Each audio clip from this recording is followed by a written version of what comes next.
This is CNN Breaking News. Breaking news this hour, the Trump administration is defying another congressional subpoena, this one for the president's tax returns. Treasury Secretary Steve Mnuchin claiming the demand is not legitimate in a letter sent to the House Ways and Means Committee chairman just a little while ago. This, as President Trump is falsely claiming he was not warned about problems involving Michael Flynn, problems that led to the investigation of his now former national security advisor.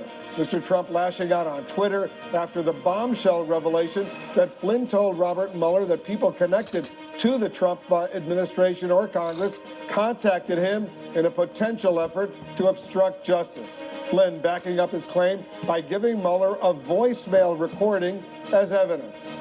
I'll get reaction from Democratic Congressman Ruben Gallego. And our correspondents and analysts, they are also standing by. First, let's go to our chief White House correspondent, Jim Acosta. Jim, Michael Flynn is creating new headaches for the president tonight.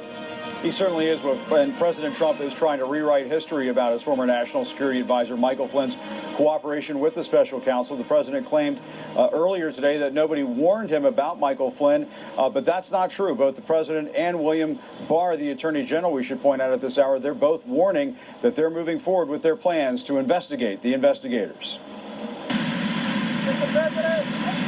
Dodging questions from reporters, the president took to Twitter to poke holes in a stunning revelation in the Russia investigation, that one of Mr. Trump's attorneys was in contact with former national security advisor Michael Flynn about his cooperation with federal investigators. The president tweeted, "It now seems that General Flynn was under investigation long before it was common knowledge. It would have been impossible for me to know this, but if that was the case, and with me being one of two people who would become president, why was I not told so that I could make a change?" But that's not accurate. Less than 1 week after Mr. Trump was sworn into office, former acting Attorney General Sally Yates told the White House that Flynn had lied to the vice president about his contacts with the Russian ambassador, a falsehood that could make the national security advisor vulnerable to blackmail. Those lies were also cited as the reason why the president fired Flynn. We had wanted to tell the White House as quickly as possible. To state the obvious, you don't want your national security advisor compromised with the Russians. The president also knew there were long-standing concerns about Flynn. Former President Barack Obama warned Mr. Trump about Flynn in the Oval Office just days after the 2016 election, something the White House conceded to reporters. It's true that President Obama made it known that he wasn't exactly a fan of General Flynn's, which is frankly shouldn't come as a surprise to anyone, that given that General Flynn had worked for President Obama, was an outspoken critic of President Obama's shortcomings. Though the White House denied there were any concerns about what Flynn might tell investigators. Is the White House concerned that General Flynn has damaging information about the president, his aides, his associates, about what occurred during the campaign with respect to Russia? Nope. The president warned he's going after the investigators who worked on the Russia probe, tweeting, "My campaign for president was conclusively spied on. Nothing like this has ever happened in American politics. A really bad situation. Treason means long jail sentences, and this was treason." In an interview on Fox, Attorney General William Barr echoed the president's talking points. Witch hunt, hoax. I use what words I use, and it was an investigation, but I think if I had been falsely accused, I'd be comfortable saying it was a witch hunt. And Barr said he, too, wants to get to the bottom of whether anything illegal occurred. If we're worried about foreign influence, for the very same reason, we should be worried about whether government officials abuse their power and put their thumb on the scale. And so I'm not saying that happened, but I'm saying that we have to look at that. Barr also denied he lied to Congress when he testified about the findings in the special counsel's report. Well, I think it's a laughable charge, and I think it's largely being made to try to discredit me, partly because they may be concerned about the outcome of a review of what happened during the election. At a speech to realtors in Washington, the president continued his attacks on the press, accusing reporters of making up stories about tensions over his Iran policy. Everything is, a source says, there is no source. The person doesn't exist. The person's not alive. It's bullshit. And the president took issue with reports, as you saw there, that there is friction behind the scenes among his advisors over Iran. Mr. Trump said his national security advisor, John Bolton, and his Secretary of State, Mike Pompeo, are both performing to his satisfaction. In the meantime, a senior administration official told CNN earlier today the president's national security team is working to provide more evidence or clarity when it comes to Iran's military activity that has been concerning advisors in recent days over here at the White House. That evidence, the official said, may be more clear to the public here in the coming days. Well, let's see. Thanks so much, Jim Acosta at the White House. I want to bring in our political correspondent, Sarah Murray, right now. Sarah, Flynn told Mueller that people were urging him not to cooperate. Why wouldn't Mueller actually bring some charges of obstruction against those individuals? You know, I mean, that's a good question, Wolf, and I think we want to know exactly who was having these conversations with Michael Flynn. It makes it sound, at least from this latest filing, that there may have been multiple individuals who approached Flynn. It's possible that when Mueller was looking at sort of the sum of all the evidence there, he just felt like the case was a little too flimsy to actually, you know, withstand prosecutorial scrutiny, and it wasn't actually worth bringing charges. But it certainly does raise a lot of questions about, you know, who was in the mix in terms of these conversations with Flynn, conversations that continued when they knew that Flynn was cooperating with the government, Wolf. And now this judge apparently wants not only the transcript of this voicemail that was left from somebody associated with the administration or Congress, supporter of the president, to Flynn's lawyer, not only wants the voicemail, we have the transcript, but he wants the voicemail actually released so we hear the audio. It would be very fascinating if we could hear the audio because, you know, I think it's one thing for the American public when we get something like the Mueller report. It's about 450 pages. It's very dense. Most people didn't read it. So it's one thing to sort of know there's a report like that that's out there and that the president did some unsavory things. I think it's another thing to hear someone saying, you know, I'm calling on behalf of the president or I'm calling on behalf of the president's legal team to say X, Y, and Z. Can you tell us what you're telling prosecutors? Maybe you shouldn't tell them this, or whatever it is that is included in these tapes. It's different to sort of be able to feel, to see, to hear the evidence than it is to just kind of have that huge binder sitting on your desk, Wolf. And a key question is whether the president personally was aware that individuals associated with the administration or with Congress were actually trying to influence how far Michael Flynn would go in cooperating with Mueller. I think that is an important question. It's certainly one that we, you know, did not see addressed in this latest filing or in the Mueller report, but it's the kind of thing where, you know, we've already seen Congress pressing, obviously for the unredacted Mueller report, but also for some of the underlying evidence. Now, once Flynn is sentenced, they may press for his cooperation as well. And, you know, it's possible that in the run-up to his sentencing or even afterwards, if he does decide to appear before Congress, we could get more information on that. And again, it's one thing to sort of read all of this on paper, but it would certainly be another thing to see Michael Flynn testifying before Congress and saying, you know, Donald Trump, the president, asked me to do this, his lawyers asked me to do that. I think that leaves us a very different feeling with people at home. It certainly did in the Watergate era. We'll see if that happens. Good point, Sarah. Thank you very much. Sarah Murray reporting now to the breaking news on the battle over President Trump's tax returns. The Treasury Secretary informing a top Democrat tonight that he's defying a congressional subpoena. Let's go to our congressional correspondent, Phil Mattingly. He's up on Capitol Hill. Phil, the chairman of the House Ways and Means Committee is responding to the Treasury Secretary. That's exactly right. The chairman of the committee, Richard Neal, responding that despite what the Treasury Department says, the department actually has no discretion to decide whether or not to comply with the request for those tax returns. It is in law. The law says explicitly the department shall turn over the returns if requested by the committee chairman, and that is exactly what happened. But Steve Mnuchin, in that one-page letter sent today, making him the latest Trump administration official to defy a subpoena request, said that the request had no legislative purpose, and as such, he was not authorized to reply or comply with that request. Now, part of the basis for that decision not to comply with the subpoena comes from the Justice Department. The Treasury Secretary has said now in multiple letters the Justice Department had provided an opinion from the Office of Legal Counsel giving them the basis to decline to respond. As of this moment, Wolf, that opinion has not been made public, despite the Treasury Department saying at some point it would be made public. It is safe to say that opinion will likely be the basis for a future court case. Now, the big question becomes what comes next. As we've seen in other investigations, other subpoenas, Democrats have moved to hold individuals in contempt. At this point, it is not officially decided. Neal, in his statement, saying he would talk to counsel about next steps, but he did tell my colleague Lauren Fox earlier today that he believed both sides had made up their minds, and it was likely time to go to court. That, as everyone has known now for about a month, is where this will all be decided, Wolf. It certainly will be. Phil Mattingly reporting for us. Thank you. Joining us now, Democratic Congressman Ruben Gallego. Diego. He's a member of the Armed Services Committee. Congressman, thanks for coming into the Situation Room. Pleasure. So let's talk about the House Ways and Means Committee Chairman, Richard Neal. He says he's going to go. He's going to, presumably, he's going to have to go to court now because the Treasury Department has decided they're going to ignore this congressional subpoena for 6 years of the president's tax returns. This could drag on and on and on, maybe even beyond the 2020 election. Well, I'd hope not. I mean, the legislation is pretty clear. It doesn't say may, it says shall. And our legislative intent is part of our oversight under the Constitution of the United States. So there is no excuse, and hopefully there is a judge that will expedite this. But it's not a surprise. This administration and this president have done everything they can to stop the public from actually knowing exactly who owns him, who does he owe, and how is that affecting his decision-making process in the White House. And we'll see what happens, because it could be a court battle that could go on for a while. Let's get to the latest on Michael Flynn, the fired president's former national security advisor. These new details that are emerging right now, how does that influence your view of obstruction? Well, certainly I'd like to know who was this person that was contacting Michael Flynn, encouraging them to obstruct. If that person was taking orders from the White House, the president, or anybody close to the president, that really does matter. It also just shows you, again, what kind of characters were surrounding this president, whether it's Manafort or Flynn, that he just could not, see in front of him, even though he had been warned multiple times that these were some very shady characters that had a lot of corrupt influences from Russia. The only thing we know for sure is what was released in that unredacted portion of the document, citing someone associated with either the Trump administration or Congress. If it's a member of Congress, that would be very significant.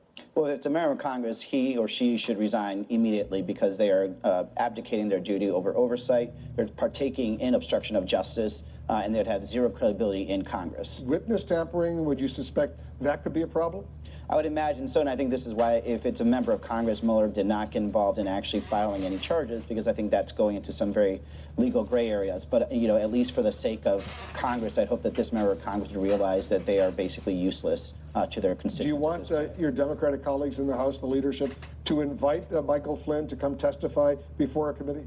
I think Michael Flynn and anyone else that can really shed light on what is occurring in terms of obstruction of justice would be very greatly appreciated, and I think that probably will be happening in the future. The Attorney General, including as recently as today, as Bill Barr, he keeps saying he doesn't have a problem with Robert Mueller going before Congress and testifying. So why hasn't a date been set for Mueller to come and appear before Congress? Well, I think partly the Attorney General is not being entirely clear. He can say that, but he needs to actually greenlight it and make sure that Mueller has all the authorities to actually speak freely at these hearings. He keeps saying, I don't have a problem. If he wants to go, let him go. Yeah, but this is not exactly... The president has a different view. Yeah, this is not exactly the Attorney General we should be trusting. He has a history, basically, of trying to stonewall whether the Iran-Contra affair, what we've seen right now.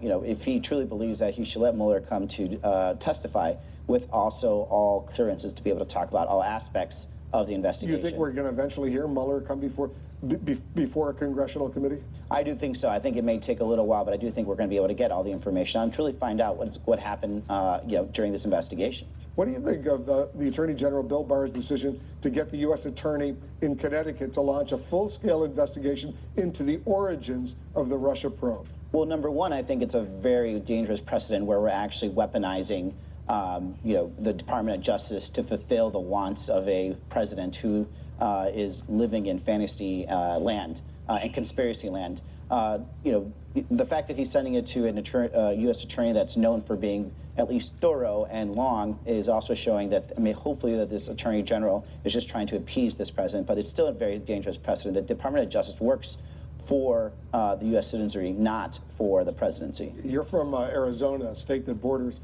Mexico. There are these reports now that the president wants this new border wall to be painted black with spikes on top, black in the summertime, to make it even hotter, more dangerous for individuals to try to cross into the United States. What do you think of that? Look, I think the president is not really well known for being that good about construction or property citing. More importantly, it doesn't solve a problem. The problem we have right now are people are legally going to ports of entries and asking for refugee status. You're still going to have that whether you put up a black wall, a green wall, even you put a moat and you put alligators around it. It doesn't matter. The president is actually trying to just fulfill a campaign promise when the actual problem is our refugee crisis that we have, and there are actual solid ways to do that and fix with that. comprehensive immigration reform would be good. Yes. If you guys in Congress could get your act together and pass them. If we had Republican colleagues that actually help us do it, that'd be great, but we don't. All we have people that really obstruct that process. Congressman Gallego, thanks for coming in. Thank you, Wolf. Just ahead, President Trump says he was not warned about his one-time national security advisor, Michael Flynn. But what about that Oval Office warning from President Obama? Anyone can go fast, but is fast enough? Or do you want speed and style? Introducing performance born of refinement. The Lexus RC Line. Experience amazing at your Lexus dealer. Anyone can stick a lime in a beer. At Sam Adams, we brew with...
YouTube viewers, please, pardon any and all background or noise. Please, pardon any sound at all you hear in the background of any news or Bible videos that I do. I sometimes can't help it, but believe me, if I could, I would. During these times when they're on commercial, I advise you to pause this video and do whatever you need to do, and keep in mind, the reason I even record the news for you at all is to show you how soon we Christians could be leaving this earth. Read Matthew 24 in the Bible for my proof. I repeat, if you want Bible proof that we Christians could be leaving soon, read Matthew 24. Read Matthew 24. That's all the proof you'll need, plus watching these news videos. I only recommend the New King James and New Living Translation versions, and trust me, if you'll watch these videos and read Matthew 24, you'll see we could be leaving at any hour, any day, any moment, any second now. Thank you. Please like, share, and subscribe.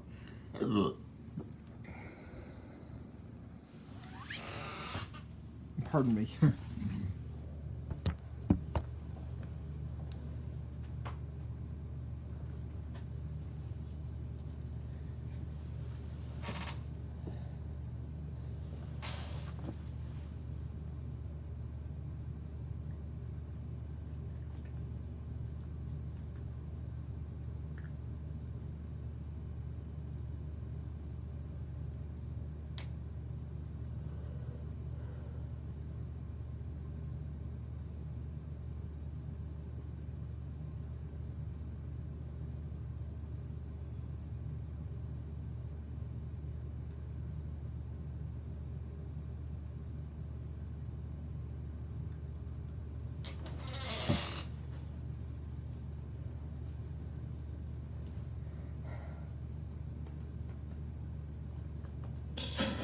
Tonight, President Trump has been misleading and venting as Americans digest the newest revelations about Robert Mueller's investigation. The fired National Security Advisor Michael Flynn back on the president's radar after court documents revealed Flynn gave Mueller potential evidence of obstruction. Let's bring in our analyst, Evan Perez. Let me read the transcript of the voicemail that Michael Flynn provided to the Mueller team. This is the president's personal counsel, we're told, leaving this voicemail for the lawyer for Michael Flynn.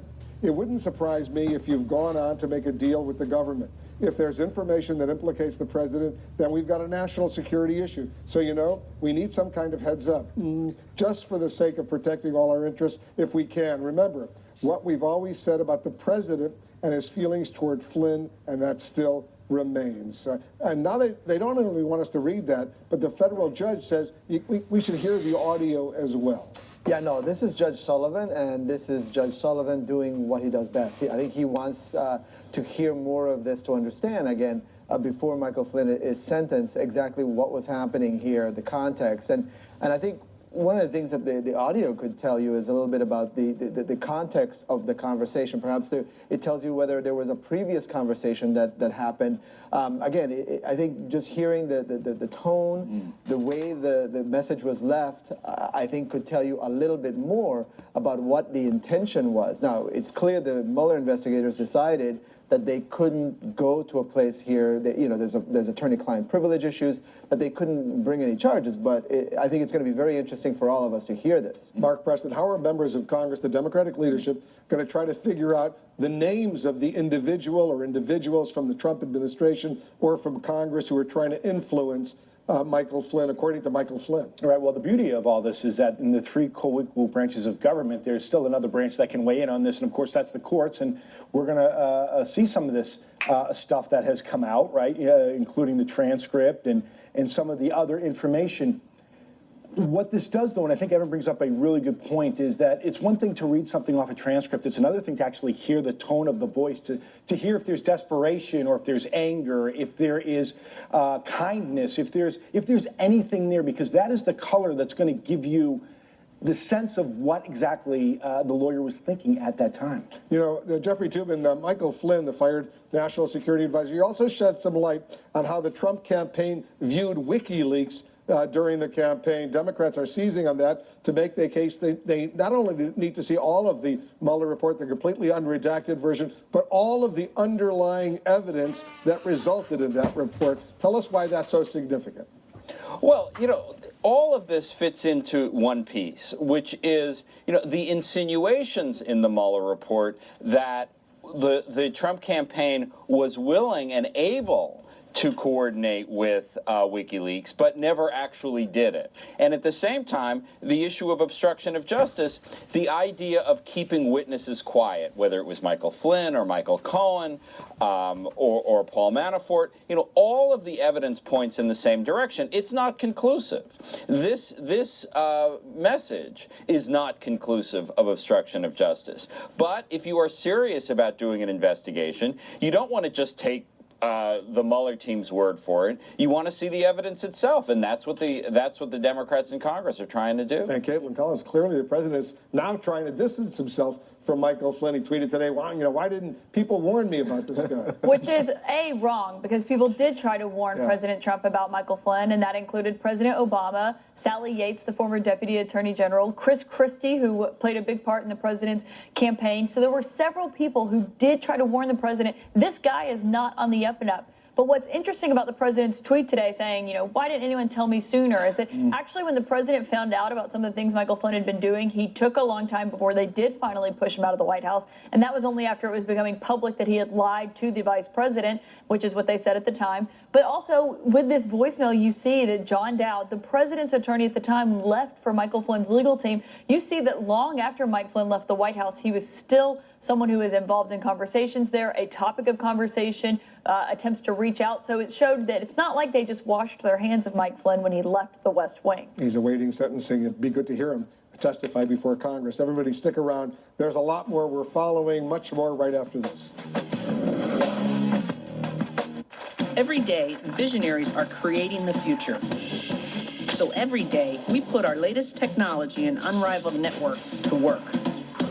The United States Postal Service makes more e-commerce deliveries to homes than anyone else in the country.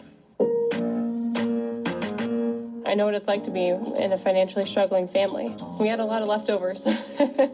I couldn't have asked for better parents, but like most people, they didn't have anyone to teach them the best financial habits, so we changed that. As a financial health coach, I help people every day. I try to put myself in their shoes from my own experience. I connect to them because I've been there. Helping families like mine save a little money changes everything. This is personalized guidance. This is Wells Fargo. My experience with USAA has been excellent. They really appreciate the military family, and it really shows. With all that USAA offers, why go with anybody else? We know their rates are good. We know that they're always going to take care of us. It was an instant savings, and I should have changed a long time ago. It was funny because when we would call another insurance company, they would say, oh, we can't be USAA. We're the Weber family. We're the Tennies. We're the Hells, and we're USAA members for life. Get your USAA auto insurance quote today.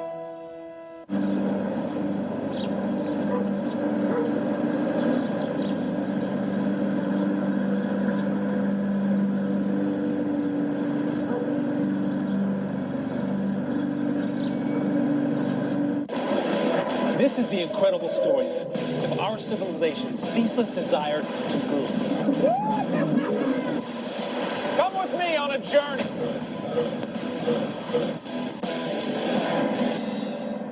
Hiring was always a huge challenge. Endless hours on job sites with not a lot to show for it. Then I found ZipRecruiter. They figured out hiring. I post my job, they put it all over the web, and they send me the right people because their technology is smart. ZipRecruiter often sends me the right person in 24 hours. ZipRecruiter, the smartest way to hire. Try it for free today at ZipRecruiter.com/fast. When you shop for your home at Wayfair, you'll find just what you need and so much more. You get to spend less time searching and more time loving every room.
O'Rourke, a CNN Town Hall, Tuesday night, 10 Eastern.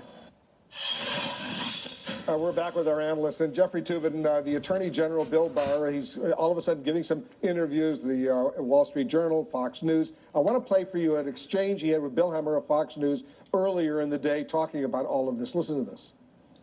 The president calls this a witch hunt. He calls it a hoax. Would you agree with that? Well, as I've said, if he were the president, I think he would view it as a witch hunt and a hoax, because at the time he was saying he was innocent and that he was being falsely accused. Are you comfortable using those words? Witch hunt, hoax? I use what words I use, and it was an investigation, but I think if I had been falsely accused, I'd be comfortable saying it was a witch hunt. All right, Jeffrey, what do you think? I was amazed by that interview in the one in the Wall Street Journal. It turns out the Attorney General is Sean Hannity, and Sean Hannity is the Attorney General. I mean, every talking point from Fox News gets repeated. That, you know, he has no problem with calling the FBI, which works for him, a hoax and a witch hunt. I mean, and you know, Donald Trump cooperated fully, even though he didn't talk to the investigation. I mean, I just found it an absolutely astonishing couple of interviews. What did you think, Mark Preston? I mean, look, it's really hard to top what Jeffrey just said right there, especially when you look at the Attorney General, and he's the one going out there saying, I'm the impartial one. I'm going to be the person who's going to oversee this investigation into Hillary Clinton, and we're going to go back there because we think that is so important. At the same time, he just wants to dismiss what's right in front of us. I mean, it's clear that he is not playing an even hand right there, and it is quite apparent. Look, I think people who know Bill Barr, nobody really believes that he is going to rig whatever this outcome is for Donald Trump. I do think that what you're hearing from him is skepticism that he had before he became Attorney General, which he apparently still has. Now, look, by this time, this is an Attorney General who could have been briefed on everything. I mean, I'm a little befuddled as to why he doesn't have all the answers already, because, I mean, he could have had somebody bring him everything and take a weekend or 2 weeks or whatever to read everything about what this investigation, how it began. And so I think some of the things that he's used, some of the words he's using, I wonder there must be something else at play here. Is he trying to perhaps bank some points with the president? This is a president who's very transactional. Is he trying to, put himself in a place so that in the future, when he has bad news for the president, he's in a better place for that? I'm not sure, but I'm not ready to jump to those conclusions just yet. Caitlin, clearly the president is loving what he's hearing from the Attorney General, especially his decision to launch a brand new investigation into the origins of the Russia probe. Yeah, the president and his allies wanted their own special counsel to look at that. Bill Barr didn't go that far. He just assigned a U.S. attorney to look at it, so it's not the same. They don't have the same level of independence that a special counsel did, but he is following essentially what the president wants. The question here is, Bill Barr has said, even though he's making comments like that it's okay if he calls it a witch hunt because he says the president was falsely accused. But the thing is, he's couching other language and he's being more hesitant, saying, I don't know that there was bias, but I have a lot more questions than I have answers, and I want to find out those answers. You look at the president's Twitter feed, the president is already prejudging the outcome of this investigation and believes, yes, they were biased against me. So the question for Bill Barr is going to be, if he does get to the end of this and the FBI did act appropriately, then what is he going to say to the president? Even without an investigation, Jeffrey Toobin, the president has already concluded the result. My campaign for president, he tweeted, was conclusively spied on. Nothing like this has ever happened in American politics. A really bad situation. Treason means long jail sentences, and this was treason. Treason, a crime that under American law is punishable by the death penalty. So, I mean, just keep that in mind. I mean, we are so far from how presidents have traditionally behaved in this country. I mean, he's the head of the Justice Department, which is the head of the FBI, and he is calling the leadership of the FBI, James Comey, Andrew McCabe, all these people, he's calling them treasonous. This has not Richard Nixon didn't call his enemies in the government, much less with these kind of accusations. I mean, it's just tweets, and we're sort of used to it by now. But I think we need to maintain the capacity to be outraged. The mere simple actions that he decided to interpret the Mueller report and present it to Congress in a way that really did confuse us for many weeks, A, and B, it was misleading. I mean, misleading, and then deciding to go and say, look, we are going to look into Hillary Clinton, and we're going to see if there was some problems with that, and we're also going to be looking to see if this was politically motivated. I don't think anybody has a problem to looking into the federal government to make sure that our folks, that our law enforcement folks, are not doing stuff for politically partisan purposes. But the fact of the matter is, what he's doing right now is creating a big smokescreen and trying to create more chaos and confusion. I think the Attorney General's not doing any favors for himself with some of the language. I think he could be doing all of these things without saying some of these words. Using the words no collusion repeatedly in his press conference, for instance. I think without those things, and he could be accomplishing the exact same things without using those words. I think without a doubt, that's part of the issue here. And that's what the White House is sticking by. They're saying this is not someone who had a personal relationship like Jeff Sessions did with the president before he became Attorney General. So he's not going to jump in front of a train for the president and put his reputation on the line. But then when you look at that and then what he's saying, you know, I'm fine with calling this a witch hunt. That's where he creates problems for himself with Democrats on Capitol Hill, who it helps further their talking point that he's just doing what the president wants. Significant development. Everybody stand by. There's a lot more news we need to cover, including Joe Biden. He's preempting President Trump as he makes a big play for a state that secured President Trump's 2016 victory. Drivers just...